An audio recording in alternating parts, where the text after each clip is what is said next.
Economic issues and concept. The main characteristic of market economy that produce this spontaneous self-organization are as follow. जो main characteristic है एक market economy की, जो एक self organisation को establish करती है, वो इस तरह से है। पहला है self interest. Individual pursue their own self interest buying and selling what seems best for them and their family. जो इंडिविजुअल है वो ज़्यादातर खुद का सेल्फ इंटरेस्ट दिखाते हैं कोई कुछ भी चीज़ बाय करने में या सेल करने में, जो उनके लिए बेस्ट लगता है उन्हें या फिर अपनी फैमिली के लिए। नेक्स्ट है incentive. People response to incentive. Seller usually want to sell more when price are high.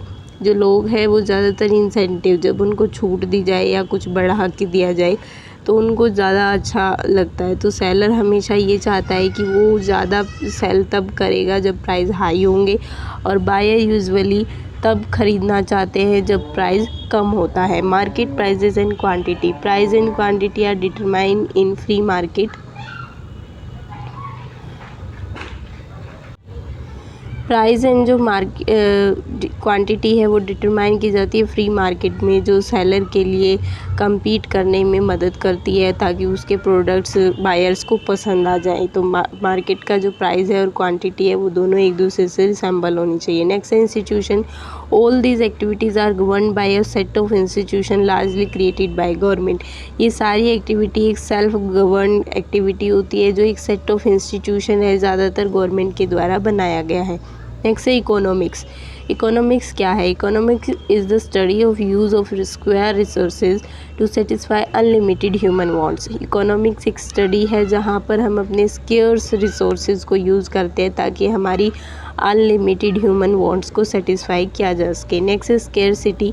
Scarcity यानी कमी. Scarcity implies that choices must be made. Scarcity हमें ये बताती है कि हम चॉइस कर सकते हैं, and making choice implies the exercise existence cost. लेकिन जब चॉइस हम कर रहे हैं तो उसी कॉस्ट पर हमें करनी होगी, क्योंकि स्केरसिटी में उस चीज़ की कमी हो सकती है, जो हम चीज़ चॉइस कर रहे हैं वो कॉस्टली हो सकती है. नेक्स्ट है opportunity cost.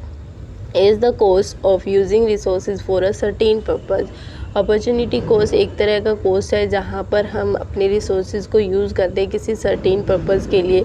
Measure by the benefit given up by not using them in their best alternative use. यानी हम जब अपॉर्चुनिटी कॉस्ट को देखते हैं तो हम अपने रिसोर्सेज को किसी एक पर्पज़ के लिए यूज़ करेंगे जो उसका बेनिफिट हमें दे रहा है, वो उसको देखते हैं, और उसका जो बेस्ट अल्टरनेटिव है उसको हम नहीं देखेंगे. इन अदर वर्ड्स हम ये कह सकते हैं ये हमारा बेस्ट ऑप्शन होता है जहाँ पर हम उसको अप्लाई कर सकते हैं. तो अपॉर्चुनिटी कॉस्ट वो कॉस्ट है जहाँ पर हम अपने रिसोर्सेज को यूज़ कर रहे हैं किसी पर्पज़ के लिए, और उससे हम बेनिफिट को मीज़र, जो भी बेनिफिट है उसको मीज़र करते हैं, ना कि उसका बेस्ट अल्टरनेटिव यूज़ को ढूंढते हैं.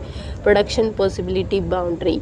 ये एक तरह का कर्व होता है. Is a curve showing which alternative combination of commodity can just be attain if all available resources are use efficiently.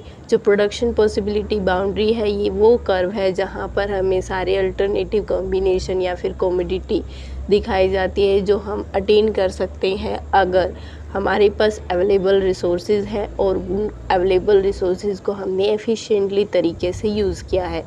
ठीक है, तो प्रोडक्शन पॉसिबिलिटी बाउंड्री एक कर्व होगा जहाँ पर शो किया जाता है showing which alternative combination of commodity can just be attain. किस तरह की कॉम्बिनेशन को हम अटेन कर रहे हैं, सारे अवेलेबल रिसोर्सेज जो भी हमने एफिशिएंटली यूज़ किए हैं, ये एक बाउंड्री की तरह काम करते हैं between attainable and unattainable output combination. जो भी हम अटेन कर रहे हैं और अनअटेनेबल कॉम्बिनेशन है उनके साथ. On other hand it illustrate three concept. ये तीन तरह के कंसेप्ट को दिखाता है. Scarcity, choice and opportunity cost. Scarcity क्या होगी कि हमें उसी प्राइस पर ख़रीदना होगा जो एग्जिस्टेंस कॉस्ट उसका है, उसी पर हमें ख़रीदना होगा अगर हम चॉइस करते हैं.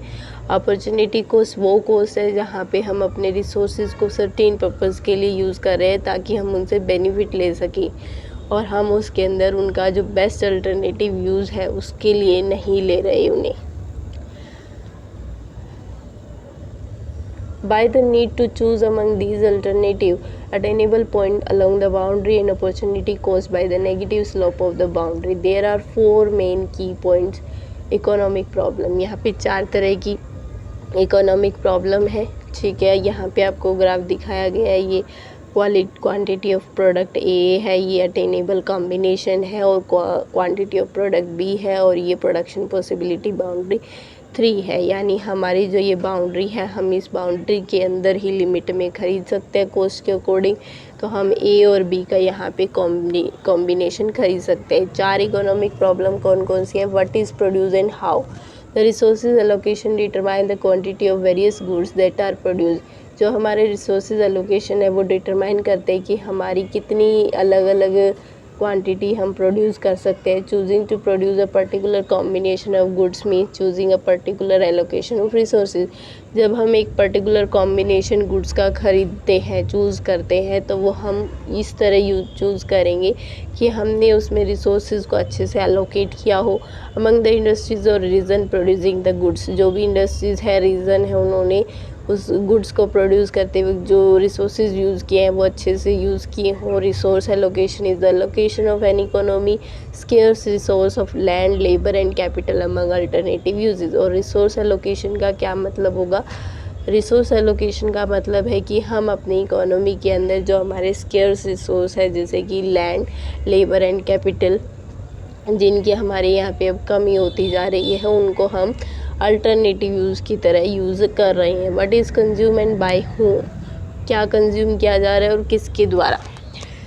एक्सोनॉमी seeks to understand what determine the distribution of a nation's total output among its people. जो एक्सोनोमिस्ट है उन्होंने ये बताया है, डिटरमाइन किया है कि जो हमारा डिस्ट्रीब्यूशन है नेशनल टोटल आउटपुट का, उसके लोगों के बीच में, उसको डिटरमाइन करने में बताता है कि जो हमारा नेशन का टोटल आउटपुट है हम उसको किस तरह से डिस्ट्रीब्यूट करेंगे। Question related to what is produce, how and what is consume and by whom. जो क्वेश्चन है रिलेटेड टू कि हमने क्या प्रोड्यूस किया, कैसे प्रोड्यूस करेंगे, कौन इसे कंज्यूम करेगा, किसके द्वारा ये बनाया जाएगा, fall with in the realm of micro economics. ये सारे माइक्रो इकोनॉमिक्स के अंदर आता है। Why are resources sometime idles, कई बार हमारे रिसोर्सेज आइडल क्यों हो जाते हैं। although allocating the resources efficiently will yield to best result in terms of production and employment। कई बार क्या होता है, जब हम अपने रिसोर्सेज को एफिशिएंटली तरीके से यूज़ करते हैं तो वो हमें बेस्ट रिजल्ट देते हैं in terms of production and employment. Some of these remain idle, लेकिन कई बार इनमें से कुछ आइडल ही रहते हैं। इज़ प्रोडक्टिव कैपेसिटी ग्रोइंग, क्या हमारी जो प्रोडक्टिव कैपेसिटी है वो ग्रो कर रही है। The capacity to produce goods and services grow rapidly in some countries, कुछ कंट्रीज़ में ये ग्रो कर रही है, ग्रो स्लोली इन अदर्स, दूसरी कंट्रीज़ में धीरे धीरे ग्रो कर रही है, एक्चुअली डिक्लाइन इन अदर, और कुछ में बिल्कुल ही डिक्लाइन कर रही है, नीचे की तरफ जा रही है। Growth in productive capacity can be represented by an outward to the right shift of the PPB curve. जो हमारा प्रोडक्शन कर्व था उसमें ये राइट की तरफ शिफ्ट होती है। Question relating to the idleness of resources and the growth of productive capacity fall with in the realm of macro economics. तो हमारे जो भी क्वेश्चन है कि हमने अपने रिसोर्सेज को आइडल्स क्यों रखा, जो हमारी प्रोडक्टिव कैपेसिटी है उसकी ग्रोथ क्या रहेगी, वो सब मैक्रो इकोनॉमिक्स के अंदर आते हैं। नेक्स्ट टॉपिक है मैक्रो इकोनॉमिक्स। ये एक स्टडी है जहाँ पर हम इकोनॉमिक एग्रीगेट जैसे कि total output, total employment, price level और रेट ऑफ इकोनॉमिक ग्रोथ को स्टडी करते हैं। Macro economic is the study of determination of economic aggregate. Macro economic study है जहाँ पर हम अपने इकोनॉमिक एग्रीगेट को डिटरमाइन करते हैं, जैसे कि total output, total employment, price level और रेट ऑफ इकोनॉमिक ग्रोथ, इन सब को हम इसमें रीड करेंगे। The flow of income and expenditure theory shows how many circulate in the market. जो हमारी flow income and expenditure theory है ये शो करती है कि मनी मार्केट में किस तरह से सर्कुलेट करता है। The price that are determine in the market determine the income that are earn. जो भी प्राइस हमने मार्केट में डिटरमाइन किया वो ये डिटरमाइन करते हैं कि हमने कितनी इनकम अर्न की। The distribution of income refer to how the nation's total income is distributed among its citizen. और जब हम अपनी इनकम का डिस्ट्रीब्यूशन करते हैं तो इसका ये मतलब होगा कि जो टोटल इनकम है किसी नेशन की वो उसके सिटीजन में किस तरह से डिस्ट्रीब्यूट की जा रही है। नेक्स्ट है maximising decision. Consumer and producer are the basic decision market in a market economy. किसी भी मार्केट इकोनॉमी में जो कंज्यूमर है और प्रोड्यूसर है, ये बेसिक डिसीजन मेकर हो सकते हैं। इनका बेसिक डिसीजन यही होता है, कंज्यूमर को जो चीज़ पसंद है प्रोड्यूसर वही चीज़ प्रोड्यूस करता है। ठीक है, तो मार्केट इकोनॉमी में government will shortly join them, government उन्हें थोड़े टाइम के लिए ज्वाइन करती है। The important assumption that economists usually make about how these two groups make their decision is that everyone tries to do as well as possible for himself or herself by maximizing their well-being or utility। तो जो maximising decision है उसमें consumer and producer का decision ही चलता है। Government सिर्फ थोड़े time के लिए उनको ज्वाइन करती है। जो इम्पोर्टेंट एजम्पशन है इसमें इकोनॉमिक्स की वो ये है कि ये दोनों ग्रुप डिसीज़न लेते हैं कि कौन अपने आप को इतना मैक्सिमाइज कर सकता है वेलबींग और यूटिलिटी की तरह। नेक्स्ट है marginal decision. Firm and consumer who are trying to maximise usually needs to weigh the cost and benefit of their decision at the margin. जो भी फर्म और कंज्यूमर है जो ट्राई कर रहे हैं कि उनकी जो मैक्सिमाइज हो जाए income, need to weigh the cost and benefit of their decision at the margin, तो उन्हें अपने कॉस्ट और बेनिफिट को मार्जिन पे डिसीजन लेना पड़ता है। In other word, marginal cost must be weighted against the marginal benefit that you will receive. दूसरे वर्ड में हम ये कह सकते हैं कि जो मार्जिनल कॉस्ट है हम उसको वेट कर सकते हैं किसके अगेंस्ट, मार्जिनल बेनिफिट के अगेंस्ट जो हमें रिसीव हुआ है, एक्स्ट्रा सेटिस्फेक्शन जो हमें मिला है। Consumer and producer who are maximiser make marginal decision, extra satisfaction जो हमें मिले, कंज्यूमर और प्रोड्यूसर जो हमारे मार्जिनल डिसीजन को मैक्सिमाइज कर सकते कि वेदर टू बाय और sell a little bit more और less of any things that they buy and sell, कि क्या हमें किसी चीज़ को ख़रीदना है या नहीं ख़रीदना, लेस या फिर ज़्यादा चीज़ें खरीदनी है या नहीं खरीदनी। The complexity of production reside in deciding what to produce and how to produce it. जो कम्प्लेक्सिटी है प्रोडक्शन की वो रिसाइड करती है कि हमें क्या प्रोड्यूस करना है, कैसे प्रोड्यूस करना है। दो characteristic noted bye Adam Smith है इसके अंदर। अदम स्मिथ ने दो करेक्टरिस्टिक दी है, are displayed supplementary to this complexity, specialisation and the division of labour. इसमें दो कम्प्लेक्सिटीज़ दिखाई गई है, स्पेशलाइजेशन की एंड डिवीज़न ऑफ लेबर की। सबसे पहले बात करते हैं specialisation. Specialisation is excelling a certain activity to a point where this person becomes a pro in executing it. Specialisation जो एक सर्टेन एक्टिविटी है जो पॉइंट आउट करती है कि कहाँ पर एक पर्सन उसको एग्जीक्यूट करेगा। यहाँ पर दो तरह के फंडामेंटल रीज़न है जिसको एक्स्ट्रा ऑर्डिनरी हम जस्टिफाई कर सकते हैं। Individual ability differ and specialization allow each person to do what he or she can do relatively well while leaving everything else to be done by others। Individual ability जो है वो differ करती है और specialisation अलो करता है हर एक person को कि जो कुछ भी वो करना चाह रहे हैं वो अच्छा कर सकते हैं। Leaving everything else to be done by others, जो भी दूसरे कर रहे हैं उसको हम इसमें इग्नोर करेंगे, सिर्फ हम ये देखेंगे कि जो पर्सन स्पेशलाइज है वो कितना अच्छा कर रहा है। Specialisation is more efficient than self sufficiency concern. Specialisation ज़्यादा एफिशिएंट होता है जो हमारे सेल्फ सफिशिएंसी कंसर्न्स हैं उनसे। Change in people's ability that occur because this specialise, जो भी चेंजेस हो रहे हैं लोगों की एबिलिटी में वो स्पेशलाइज हो सकते हैं। A person who concentrate on one activity become better, एक वो पर्सन जो एक एक्टिविटी पर कंसंट्रेट करता है वो अच्छा हो सकता है at it and could a jack of all trades, और वो सारी ट्रेड्स का जैकपॉट हो सकता है। Next is the division of labour. Division of labour is the breaking up of production process. जब हम अपने डिवीज़न करते हैं लेबर का तो हम अपने प्रोडक्शन प्रोसेस को तोड़ रहे हैं into a series of specialised task, जहाँ पर हम अपने स्पेशलाइज्ड टास्क में उनको बांट देते हैं। It's done by a different worker, जो हर एक वर्कर के द्वारा अलग अलग किया जाएगा। तो division of labour breaking up है प्रोडक्शन प्रोसेस का into series of specialised task each done by a different worker. Mass production divides work into highly specialized tasks by using specialized machinery। जो mass production है उसका क्या मतलब होगा कि हम अपने वर्क को डिवाइड करते हैं हाईली स्पेशलाइज्ड टास्क में, जो स्पेशलाइज्ड मशीनरी है उनके लिए। Each individual repeatedly does one और few small task that represent only a small fraction. हर एक इंडिविजुअल रिपीटली बार बार रिपीट करते हुए कुछ स्मॉल छोटे छोटे टास्क करता है जो रिप्रेजेंट करेगा एक छोटी सी फ्रैक्शन को या फिर उन चीज़ों को जो ज़रूरी है किसी एक प्रोडक्ट के लिए। नेक्स्ट है artisan and flexible manufacturing. Individual artisan के पास रिसेंटली रीअपीयर हुए हैं कि लाइंस ऑफ प्रोडक्शन को दिखा रहे हैं। They are responding to a revival in the demand for individuality crafted.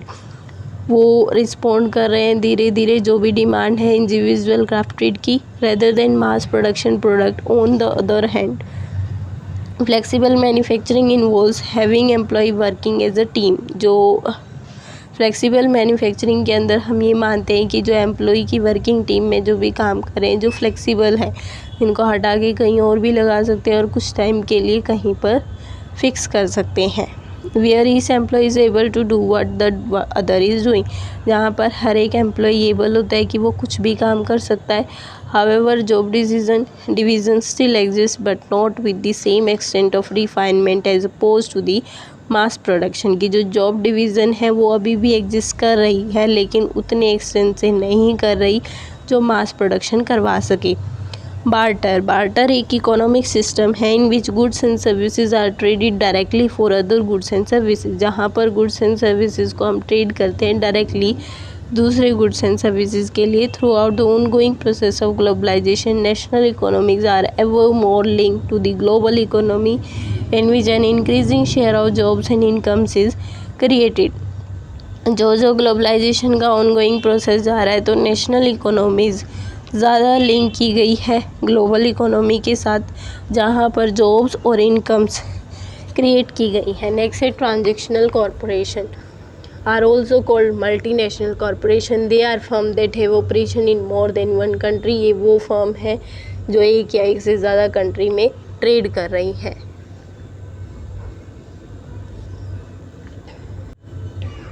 Traditional economies are economies in which behaviour is based mostly on tradition. जो traditional economy है ये वो इकोनॉमी है जहाँ पर बिहेवियर ज़्यादातर बेस करता है हमारे ट्रेडिशन पर। Such system work best in an unchanging environment. ऐसा सिस्टम हमारे अनचेंजिंग एनवायरनमेंट पर अच्छे से काम करता है। Under such static condition a system that does not continuously require people to make choices can prove effective in meeting economic and social needs।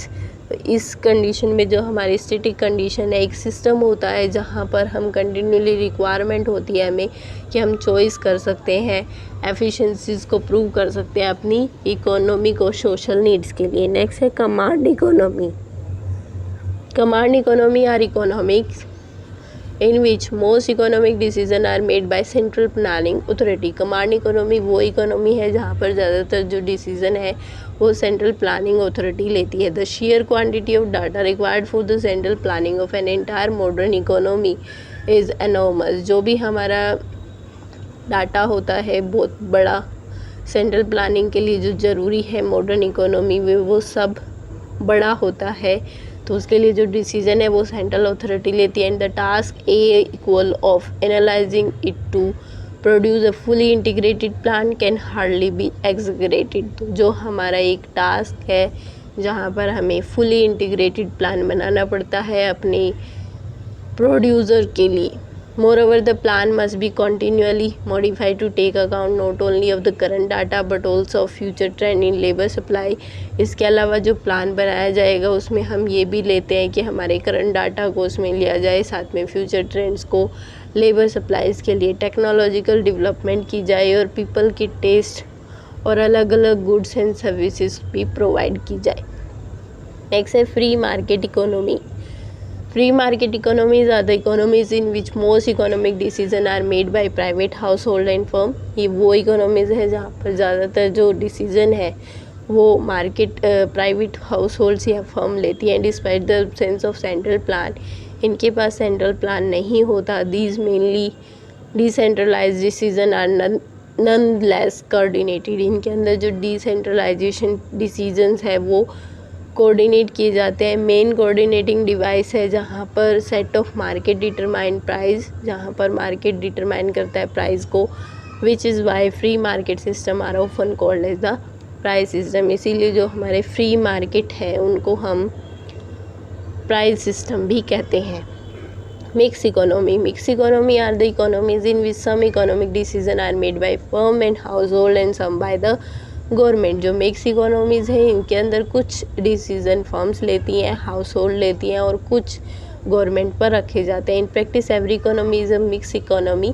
अगर हम प्रैक्टिस में देखते हैं तो हर एक इकोनॉमी मिक्स इकोनॉमी है, जहाँ पर कॉम्बाइंस किया जाता है significant element of all the three system in determining economic behaviour. जहाँ पर हम अपने इकोनॉमिक बिहेवियर को डिटरमाइन करने के लिए तीनों को कंबाइन करते हैं। In the modern mix economy की इंस्टीट्यूशन आर प्राइवेट प्रॉपर्टी।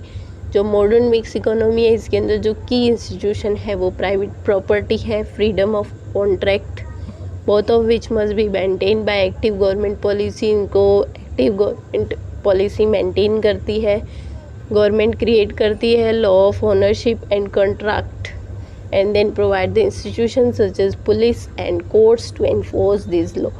और गवर्नमेंट लॉ बनाती है, ओनरशिप बनाती है, कॉन्ट्रैक्ट लेती है ताकि इंस्टीट्यूशन को ऐसी पॉलिसीज़ और कोर्ट्स दिए जा सके जहाँ पर लॉ को एनफोर्स किया जा सके। तो ये इकोनॉमिक के इश्यूज़ थे और कंसेप्ट थे जिनको अलग अलग तरह से दिखाया गया था। इकोनॉमिक के इश्यूज़ है scarcity, opportunity, cost, production, possibility, boundary, macroeconomic, flow of income and expenditure. Next है complexity of production, barter, transactional corporation and traditional economies, command economies, free market economies and mixed economy। जो हमारी economy है वो mix economy है। Thank you.